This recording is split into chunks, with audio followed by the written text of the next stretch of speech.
Hi, this is Josh with Retro TV One Tech, and today I'm going to be making some repairs on this Toshiba Satellite Pro 400 CDT. Now you can see it's already got some tape on it, and I'll explain that in just a minute. But basically what I'm going to be repairing today is the CMOS battery, which allows it to save settings, time, and all that kind of stuff, basically the clock battery. And then I'm also going to be repairing the LCD inverter, which actually has a whine that I'll show you in a little bit that's really, really annoying when you're trying to use the computer. The screen does work, but that whine is really, really overpowering. And then the last thing I'm going to be trying to fix is the power supply, because this unit works really, really well when you charge a battery on another computer and use it in this computer. It works fine, but it actually won't charge any batteries and it won't work on AC power by itself. So I'm going to be trying to fix all three of those things. And this may end up being two parts. But we'll kind of see how long each fix takes. So let's go ahead and get started with the repairs. All right, let's get started trying to fix this thing. And before you ask, what's the painter's tape on the laptop for? There's actually a little crack right there on that side by that hinge. So I thought, well, if I'm going to be pushing on that side a little bit to get the inverter out, I probably should put a little tape on there, and that way it doesn't come apart any more than it needs to. And hopefully painter's tape won't leave any residue on there. It'll be easy to clean off. And you can see over here I have a more modern Toshiba laptop, and I have the service manual for the Toshiba Satellite Pro 400 CDT here on that computer, so I can kind of take a look at the instructions from Toshiba on how to do everything so that I do it correctly. The plan is to do it one step at a time, one fix at a time, so that we can make sure each fix was successful. The first thing I'll do is the CMOS battery, because that'll be the easiest thing, and then after that the inverter, and then finally the power supply. So we'll get all those things done, and hopefully it all works. And before we start fixing it, I wanted to show you why we need the CMOS battery and what happens. First of all, you might have seen this on the previous video, but this is the normal error message. The squealing we're going to fix too. The squealing is the inverter. And I'll get that turned off here in just a second, so I apologize if you've got sensitive ears to that. But the first thing is bad RTC battery. That's the battery we're going to change here. This is bad CMOS checksum, so we have to go into the settings here. Of course, it won't save the date and time, so we won't even try for right now. But to stop the squealing, I have to go into a low power display mode. You can see that that stops right there. And then I put the processing speed back to high. So hopefully that makes sense, and that's the best way I've found to at least use this machine for now. But I thought, it would be really good if I could get all these things fixed so it would just work normally all the time, and we could use the screen at full brightness without having that squeal. So after I do this, I'd have to do it every single time because that battery's no good. It won't save any of the settings. After that, then it does reboot, and it does finally boot into Windows and does the memory test and all the things, but it'd be nice to just have it boot normally. And you can hear even when we boot into Windows, it goes back to full brightness, and I have to change it back into that user setting or low power setting to get the squeal to go away. So we're going to go in and get started taking it apart, and I'm going to replace the CMOS with this little battery, so hopefully it works. All right, so the first step with any repair like this is to, of course, remove the battery. We don't want any power going through the system, and so we definitely want to remove the battery and make sure that that's not in there so that we have everything ready to go and safe. Next thing they want us to do is remove any PCMCIA cards. So here is an old modem. This is pretty cool. You push this and the little connector pops out there, so you can actually plug the phone cable right into that and then into the wall. So there you go. Just a little megahertz modem. Know how fast it is. Does it say? Let's see. Oh, it's a 14.4, so it's not a super fast one. I figured it'd be like, 28.8 or 33.6 or whatever the speeds were. Oh, X jack, that must be the little jack that pops out there. That's pretty cool, because a lot of these actually had a dongle that you had to have, and then a lot of people would lose the dongle, so this one actually is much easier to use. All right, the next step is apparently to remove the disk drive, which in this case is a CD drive. So I guess that involves pulling up on this. There we go. Sliding that, pulling the release lever, and we should be able to get this to go. Ah, there it goes. Okay, that was tricky. I was really trying hard. I felt like I was putting a lot of pressure on this, so I just really relaxed and tried to work at it from this side, and I got it free. So yay. That was harder than I thought it would be. Okay, now we need to remove the hard drive, which we showed in another video, and that's just removing these two screws here. And the hard drive comes out pretty easily. It's actually one of the easier hard drives to take out on this computer. Let's get the screws out, slide it back so we don't bend any of the pins. Looks like it's out. There we go. So I'm just going to keep all this together. Try and keep all the parts together if I can, but you can see the 44-pin IDE interface there. And so we'll just keep all that together because the hard drive actually is in good working order. And so we just need to keep that all put together so we don't lose any of the parts. And next is to remove the keyboard. So apparently all we have to do to get the keyboard out is remove this little cosmetic panel here. So get one of my little spudger tools to do that with, and I should be able to just get this little tool in there and get the latches open like that. So it says release the 14 latches on the base cover to remove it, and I'm going to try really hard to do this without breaking any of the latches. All right, I got a little bit different pry tool here, and this one seems to be working a little bit better. So there we go. See, we just kind of work it just a little bit at a time. There it goes. Now we try and keep everything in one piece. Oh, wow, that just kind of works right out of there. Look at that. Haha. And I believe I did that without breaking anything. Happy. All right, good. That was a step I was nervous about because this plastic gets brittle, and even if you do it perfectly, sometimes it will give you problems. But luckily, everything in one piece. So we'll put that back behind the computer for safekeeping. And now we should be able to remove the keyboard. So it says lift the keyboard up. I'm looking at my directions here. Lift the keyboard out and disconnect the keyboard connector. I may not disconnect the keyboard connector. We'll see.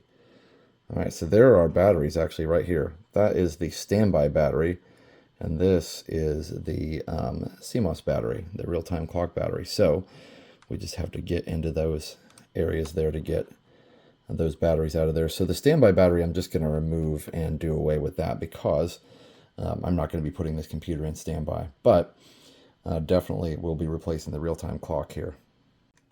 All right, so here is the RTC battery, and it's connected over here somewhere, and I think I have to remove a few more things to actually get to it, but it is just connected just under here somewhere, so I'll have to get a few more parts off to get to that, but it is in there. So, and I don't want to pull on it too much or it definitely will be damaged. Now first, before I get that RTC CMOS battery out, I do want to replace, or not replace, but remove this. They call it the sub battery, but it's really like the sleep battery, and you can see it plugs in down here. It had a little bit of tape on it down there, but it definitely came right out of there. So I'm just going to use this little tool to push that connector out of there. And because, you know, you never want to leave a battery in a system that you're not going to use. So it definitely is safer to remove that battery.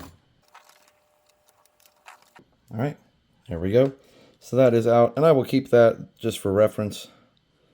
You can see if you're wondering, I don't know if that's a part number on there or not. It's NIMH battery 7.2 Varda. I don't know. Maybe there's there is a part number, right? Oh boy, that's hard to see.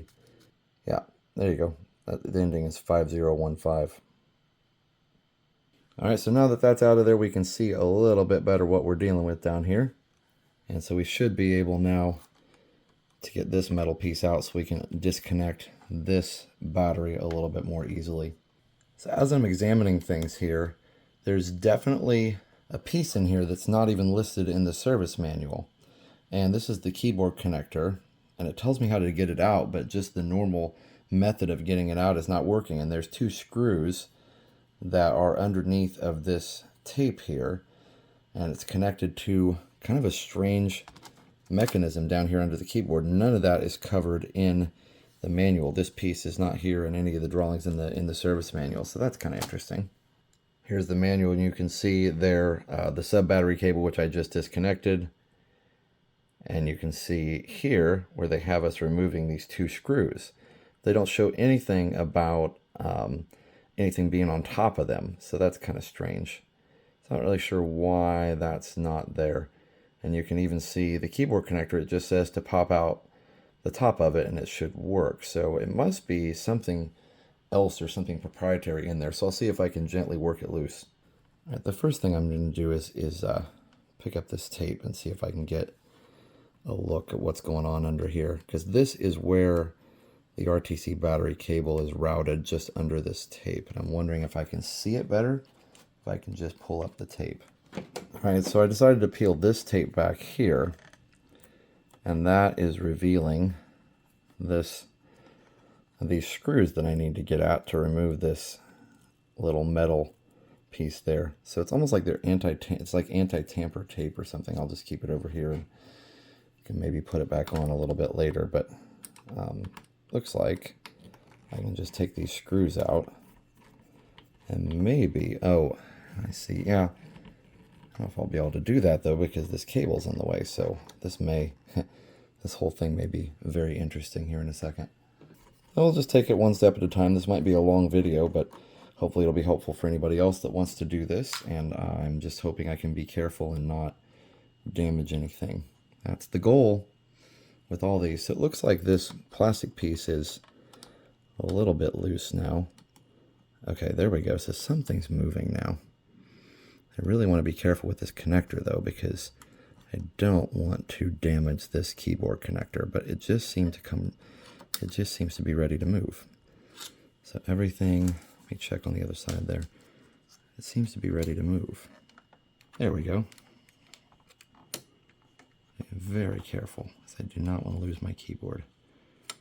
All right, so that little retaining clip there, let me see if I can pull this up so you can see it a little better. This little retaining clip was not mentioned in the service manual at all, this retaining clip. So hopefully, if you're doing your repair on this machine, you can let me know if you have a retaining clip like this or not. But it was secured with that tape and then that screw. So, all right, well, let me see if I can get it off. Maybe I don't need to have it out. I think I can work around it actually. Might be a little bit easier to just work around it. So we'll do that for now, because it looks like this little metal piece will just come out right now that all the stuff is removed here. Okay, so that did just come out. So now we're getting closer to where we need to be here. I will probably eventually have to take the keyboard out, but maybe for this first fix, I don't. All right, so this right here is the VGA board. And so I'm hoping I can get this out pretty easily. I'm going to turn my light on here on the camera, and what's frustrating is that black and red wire right there, that's to the RTC battery, the one I'm trying to replace, and it's plugged in under here. So it's really not an easy thing to disconnect, so it's not a great design, but we'll get it. All right, so all I have to do is remove these three screws here. One of them's got a ground cable on it, so I want to make sure that that is correct there, but all these screws do look the same, so shouldn't be too big of a deal to get these. I went in and grabbed my tweezers to get that screw. I just do not want to drop any screws down inside of the system here, because that one was kind of in a precarious position there. So we should be able to get this one with no problem here. All right, so that one is out, and then I'm supposed to be able to just rotate the VGA board out of there. All right, the next thing it says is to remove the tape securing the cables, so we can do that. And luckily we've got this on video so we can see how these things were attached here. We want to make sure we get this ground cable back in the same place. All right, when I had the camera off, I worked on this little keyboard connector with this pry tool, and I was able to get it disconnected, so hopefully I can just pull it out of here now. Yep, there it goes. All right, so the keyboard is out, and I'm going to note that that orange color part of the cable faces towards the right. Okay, good. So the keyboard is up and out of the way, so that's good. So we can keep it safe back here. Okay, now I can see it work a lot better. I think it was better. This cable this is the way the book looked. There's a pressure connector here, and you just have to make sure you lift up on this black part. Let me zoom in so you can see. So you just have to lift up on this black part to make sure that you keep that up, and then when you push it down, it engages and keeps it stuck where it needs to go. And again, this is really what we're trying to get at right here, and it's plugged in underneath it here. So again, this is not, they're not trying to make these easy to repair here like this, but I'm going to pull this out of the way. And I wonder if I need to remove this little plastic tray piece here. It looks like it's a little bit in the way here too of removing this VGA board. No, that's just part of the case, isn't it? That's interesting. I don't want to break it, of course. I'm just kind of... Okay, so what I'm going to need to do, I think, is I need to get this board out of here, this little VGA board, and it should be free now. So I just need to pop it out of there. There it goes. It just popped right out. That was kind of nerve-wracking, but just put a little pressure on it and it popped out. Now just to rotate it, it says to rotate it out. So I did hear it become unseated there, so I just need to now see if I can get it out of here some way or another. Looks like I can rotate that this way. Something's still stuck here. There we go. That came out of there. There's still some tape on it or something that's like keeping it stuck. Let me check that out and make sure there's no wires or anything I'm going to break. I don't think so.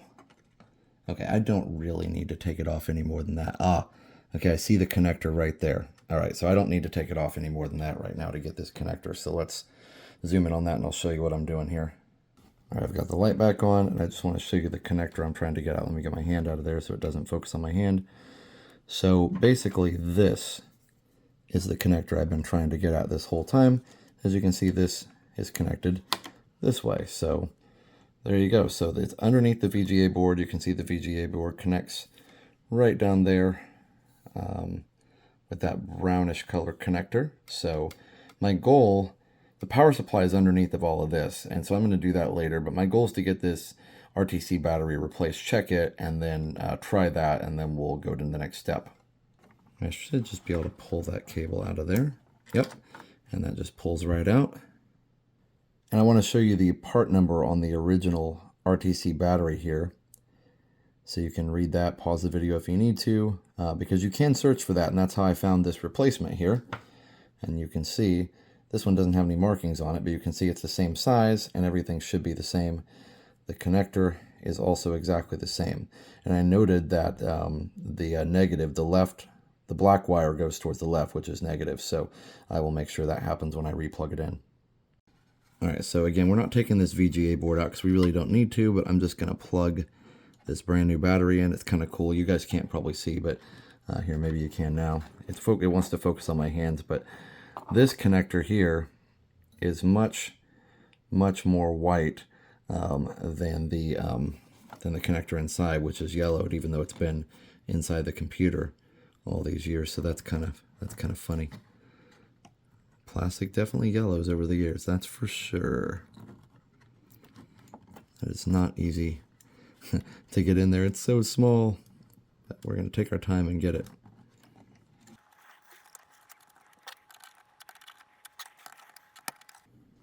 There we go.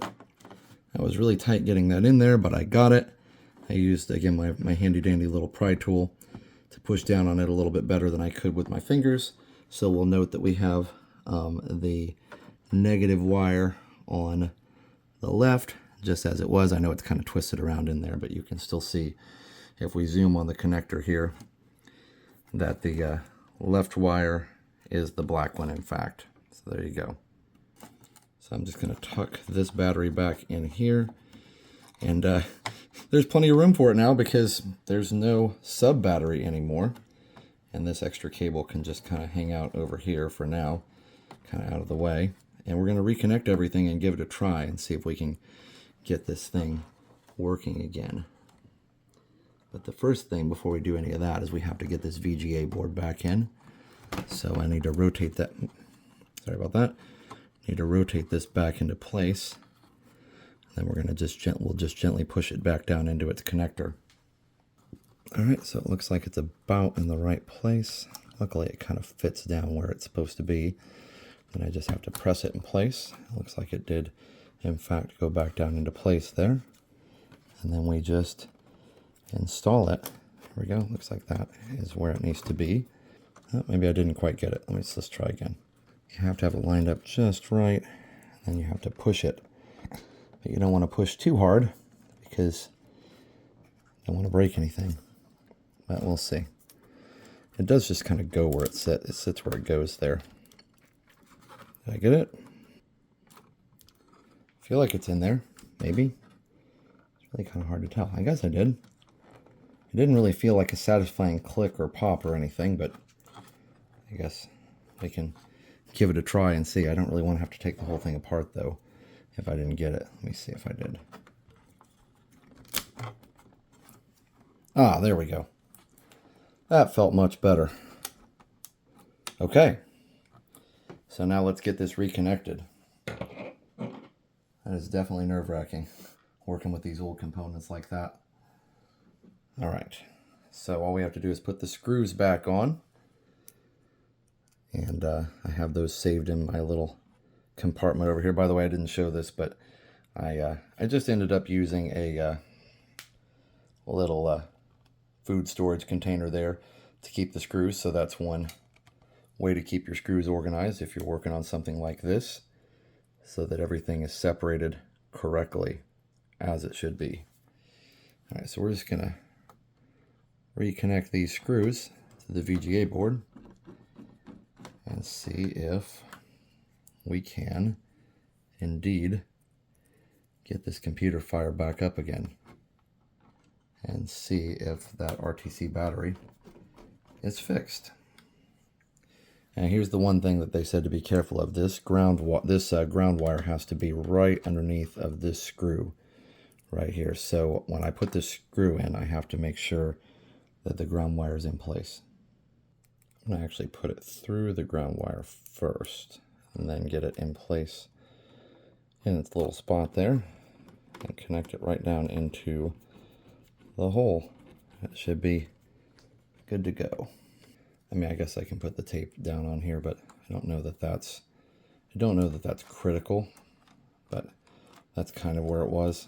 So I don't think that's super important there. Didn't say anything in the service manual about replacing the tape, but I will need to replace the keyboard because obviously the computer will not power up without a keyboard. So that is important. So let me get my keyboard and we'll put it back in. All right, so the keyboard goes right here. We have to make sure that our connector is up, and it is. It needs to be up on both sides. And the orange part of the wire here goes to the right. So you have to, you're probably not going to be able to see what I'm doing because everything's so small in here, but you have to basically feed the keyboard cable into the slot and then make sure that it's fully in there, and then you push down on the connector when it's in place. So the good thing about this is it's a zero insertion force connector, and the pressure of the connector is what keeps it in place eventually. So it looks like, just trying to make sure that's all the way down. Okay, yeah, because it doesn't go all the way in there. I just like to take my time and make sure I get this right.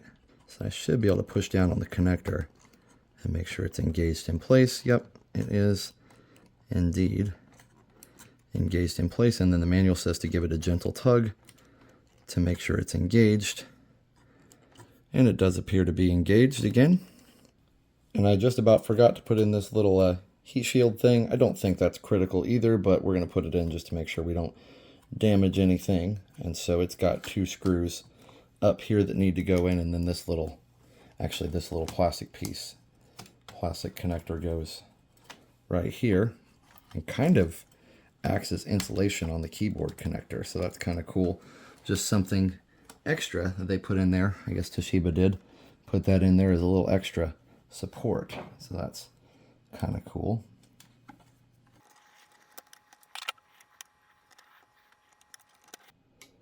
Sorry, you get a great view of my arm during that. All right, I wasn't able to get the screws in for this metal heat shield thing, but I had everything misaligned just a little bit. So I took my time, took a look at it, and got it lined up, and we're good to go. Again, I wouldn't have to do this, but I just want to make sure that everything's right before we put it back together, and then we should be able to give it a test here. So this piece is just a little bit off, but I'm not going to worry too much about that right now. The keyboard should still go back down on there, no problem, because there was plenty of room in the keyboard compartment. Yep, there is. And I'm not going to put the keyboard, I'm not going to lock the keyboard down on there right now, because I just want to save that plastic cable as much as I can. So the keyboard is back on. I'm just going to put a battery in carefully and see if we can get this fired up.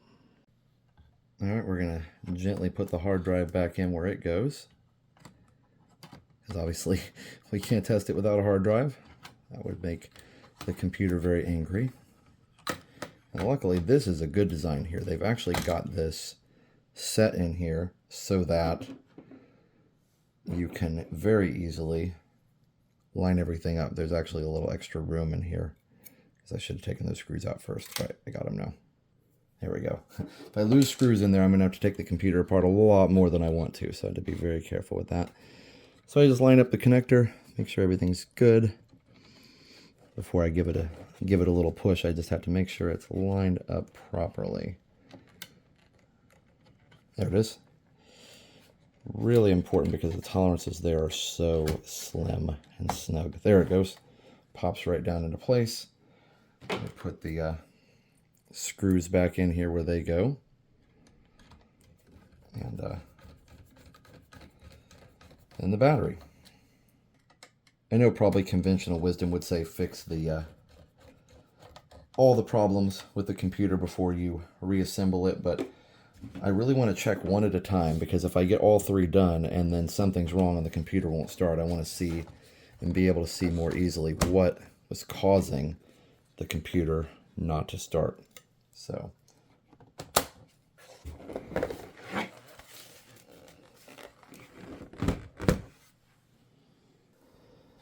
all right, moment of truth. Hopefully I didn't break anything. Oh, power came on.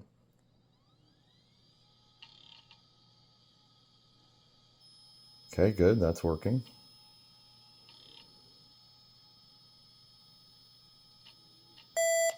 All right, so obviously that's going to say that the RTC is bad, because and the keyboard works. Yay, I didn't break the keyboard by taking it out there. And so we still have this whining noise, but we're going to fix that next. But we're going to try and save our CMOS settings here and see if it'll actually save.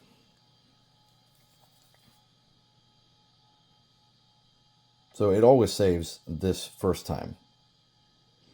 Let's go ahead and start Windows, and we'll see what we can do here. It seems to be booting up much faster, so maybe with that RTC battery in there, that does help it to do what it needs to do a little better. Wow. I'm kind of impressed that worked. Not gonna lie. That was a little nerve-wracking. All right, well, it looks like we're in good shape. So the next test to make sure here, and we may have to actually have the RTC battery, plugged in longer to the power supply and all that kind of stuff. But the next test, I guess, would be to turn it off, disconnect the battery, the main system battery, and then turn it back on and see if it saves the settings. So we're going to turn it off, disconnect the battery, and try again. I'll be back after I disconnect the battery. All right, I disconnected the battery for a good 15 seconds or so. That should be enough to test and see if the RTC is working. It should just boot right up, and we're still going to get our error here. Oh, the fact that it's not squealing means that it saved the settings. That is a good thing. Yay! Oh my goodness, it worked. Having that RTC battery in there is a good thing. Sweet, and then it just boots right up. Okay, success. Step 1 succeeded. Now it's still going to squeal when I start Windows. And sorry about all the war effect. I didn't set the camera for displaying a monitor. This screen is older, so it's a little bit worse. But yeah, okay. And then this wheel is back because Windows automatically sets everything to the maximum brightness. All right, cool. So that was successful. All right, so one thing I want to do really quick here is set the date. So it is 11/30/23. Whoops, I have to do 2023. 11/30. Hopefully that works. Oh, it did work. It's weird because it said, it made me nervous because we had a little Y2K thing coming up here where it only said YY, so it only gave me 2 digits for the year, and I was like, uh-oh, it's going to think it's 1923. So that's pretty cool. So let me just put it in there one more time just to make sure. 2023. All right, let's do time. 4900. Okay, yeah, that's perfect. Yep, we're good. Okay, so we have correct time. So let's do a Control-Alt-Delete and see if our date sticks now that we have a proper RTC battery. This is super cool. The whole system just seems to be running better when it knows what date it is, what time it is, all those things. Very, very important.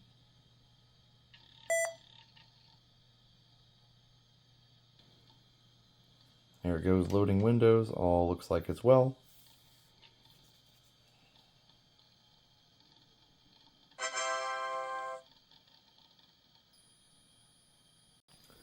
I'm wondering if I change this battery save mode here to user setting. I think that is, yeah, okay, so let's keep all that where it is. That might actually help.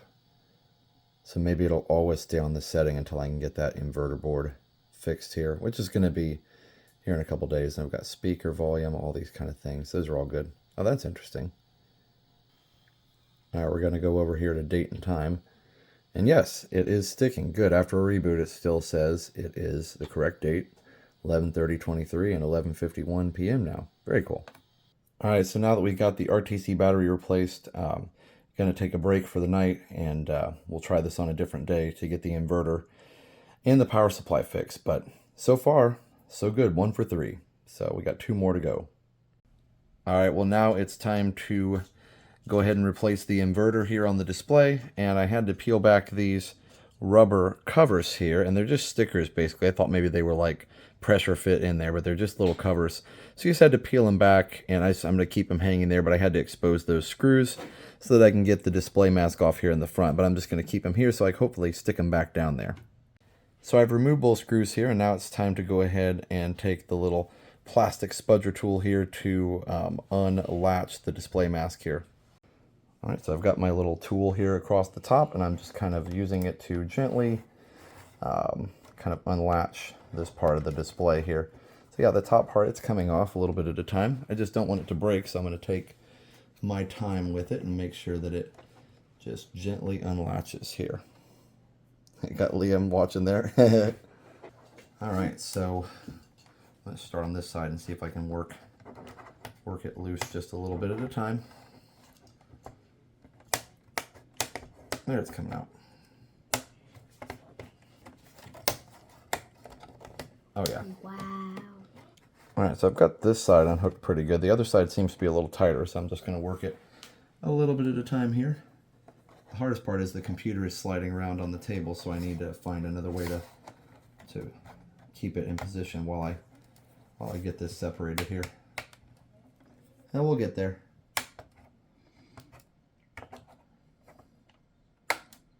There we go.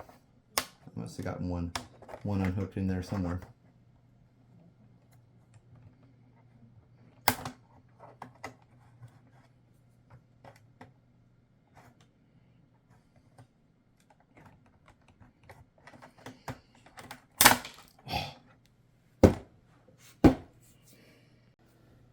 All right, well, that didn't go according to plan for sure. This plastic is very, very brittle, and I took my time, but still broke here. But I think I can super glue this part pretty easily, so I will definitely do that. But yeah, at least I'm able to get to the inverter board and get that fixed up. But that is a little bit disappointing, but I think by the time I get it back on there, it won't be too bad. There's still enough of it left that it'll go back on there. All right, so here we go. We're going to remove the inverter board here.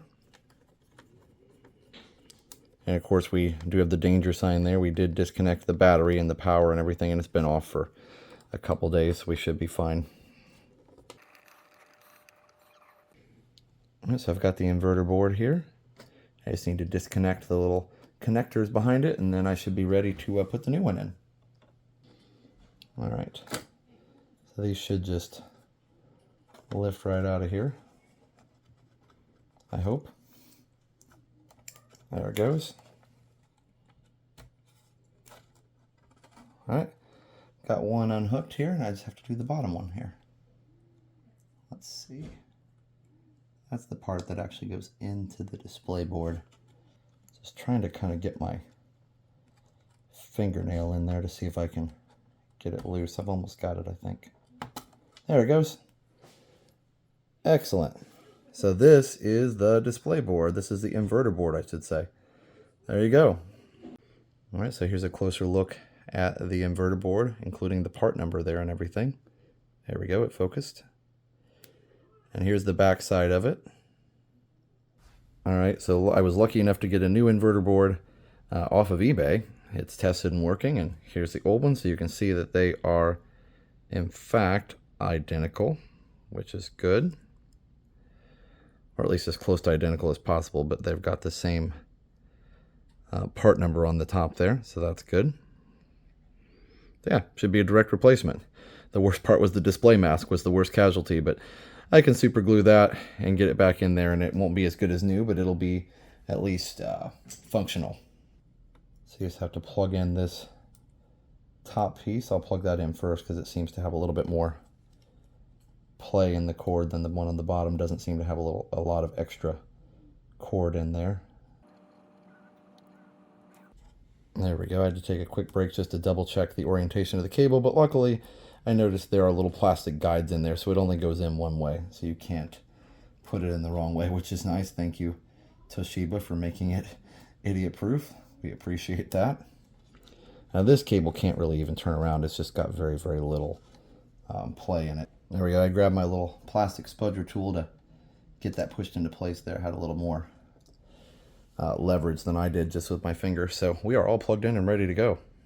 All right, now to get it screwed in there, and then we'll probably just give it a try as is just to see if it works before we start super gluing the display mask back together. And of course we'll make sure not to touch the inverter or the high voltage area. We'll stay well away from that, but I can still test it and see if it works. And the biggest thing we're going to be checking to see is if the whine is gone, because the other inverter was whining really badly if you tried high brightness, whereas this one hopefully will work.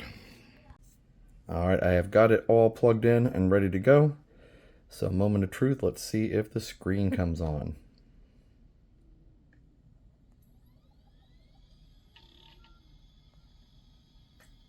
Yes! Awesome. And no whine. So we can confirm that that inverter board definitely works. Now the trick will be when I put it into high brightness mode, if it doesn't whine or do anything like that. So we'll see what happens. But we do have a display. It looks fantastic as always. Booting up into Windows. So that works, of course. Now let me go ahead and flip it to high brightness, and we'll see if it was the inverter or if it was actually something else. So here we go. So we're going to flip this over. Yes, there we go. It really was the inverter. So that's one problem solved. We created another problem with the display mask thing, but no squealing, and we can use full brightness now. So that's super awesome. So if I switch, I can switch to low power, user setting, which is both on low brightness, and then I can switch back to high brightness, and it works great. All right, well, that's one problem solved. Now I just have to glue the display back together. All those little pieces over there, you can see them over there by the computer. It's a little bit depressing, but I kind of knew that ahead of time, and I just really wanted the display not to squeal, so I can get it back in there, and I just won't take it apart again, and as long as it'll stay together when I get it back on there, I think it'll be fine. But all right, there we go, one problem solved. All right, I've got the display mask here ready to operate. think this will be the last part I do. I do want to try and glue some of these clips back on here. See, I've got my rubber gloves on because I do not want super glue stuck to my hands, and I'm definitely going to have to really get in here with this and make sure these clips get back on, because otherwise I don't think it's going to sit in the case very well, in the actual rest of the display case. So those clips were very, very brittle, being as old as they were, and that laptop was made around like 1995 or something, 1996. So definitely very brittle. But anyway, I'm going to start gluing them a little bit and we'll see what we can do. All right, so I'm just using Gorilla Glue for this. We'll see how it works, if it works, etc. But I'm just going to put some along here at the break point, and we'll see how it works. So it's probably a little heavy there. I'll have to wipe it off. Didn't think it was coming out, but I'll wipe it off from the inside once I get it together. Get a good bond on it. Just have to hold it together here for a little bit. Maybe use my glove to wipe off some of that excess. There we go. That's the nice thing about having gloves on. Now if I just hold that together, it should bond pretty good. It was a clean break, so I don't remember how long I'm supposed to hold it together, but we'll be back in just a second. All right, so I think I have it glued together. There's a little bit of paper towel residue on there. We had to try a few different ways, but I am going to clean that off with some alcohol once everything dries up nicely there. So anyway, at least it's in better shape than it was. So off camera, I went ahead and put some of these clips back on, and most of them seem to be staying. Of course, this is really ugly super gluing job. I think I just obviously put way too much on, so I need to do better at that in the future. But using these tweezers helped to put these on, and I used less glue that time. It just seemed like no matter how much I put on there, it bled out the sides, and then I was trying to smooth it out and it got worse. So anyway, lesson learned. And if you have any tips for super gluing, definitely let me know, because I would love to learn to do that better for sure. But it is together and it seems to be strong. All right, well, there you have it. I got the CMOS battery replaced, and I also got the LCD inverter board replaced as well. And the only casualty was the screen bezel right here. So I guess this is just a battle scar for this Toshiba 400 CDT. Definitely a super gluing fail, I would say. I definitely need to be more careful with the super glue. If anybody has any ideas about how to remove this, I've tried IPA, and that didn't work. So I'm not really sure what else to try that won't damage the plastic. I've done some Googling, but I heard acetone might work, but I don't want that to damage the bezel any more than it already is. So leave me a comment, let me know how I can clean this up and that won't damage the bezel any further. But otherwise, I'd say this was a success, besides the screen bezel and the poor super gluing. So I'm really glad the inverter works. You can hear there's no whine, it's perfectly quiet. The screen works great. It's nice and bright, just like it always was, maybe a little brighter even with the new inverter. And of course, the clock battery, the CMOS battery works, saves all the settings, and so that is a win. In the next part, we will replace the power supply. Now that is a lot more involved repair and will take a lot more time to take the computer almost all the way down to the bottom of the case. We have to go all the way down to the motherboard for this one and a little bit beyond. So that's going to take a lot longer, and I think that will definitely require its own video to make that happen. So definitely stay tuned for part 2, where I replace the power supply on this Toshiba Satellite Pro 400 CDT, and we'll see if we can get the charging to work, and we'll see if we can get the laptop to work just on AC power by itself. Right now it's running on battery. See, it went to screensaver there, but it's running on battery just fine. It just won't charge any batteries, and it won't run on AC power with no battery in. So when I bought this unit on eBay, I think the seller probably thought it was a dead unit, because it won't work unless you put a previously charged battery by another system. But luckily I have several systems that take this same type of Toshiba batteries, and so I'm able to charge batteries in other systems and convert it, or actually transfer it over to this system. So anyway, thanks for watching part 1. Part 2 will be coming soon. I hope you enjoyed this one. Leave a comment, let me know what you think. You know, I'm a little bit of a beginner on these laptop repairs, so I'm doing the best I can. I know I made several mistakes and things, and hopefully that'll help anybody else who's doing these repairs. But it's a lot of fun, and I'm just glad this machine is working other than the power supply now. So thanks for watching, and we'll see you in the next one. So for now, enjoy that tech and keep it retro.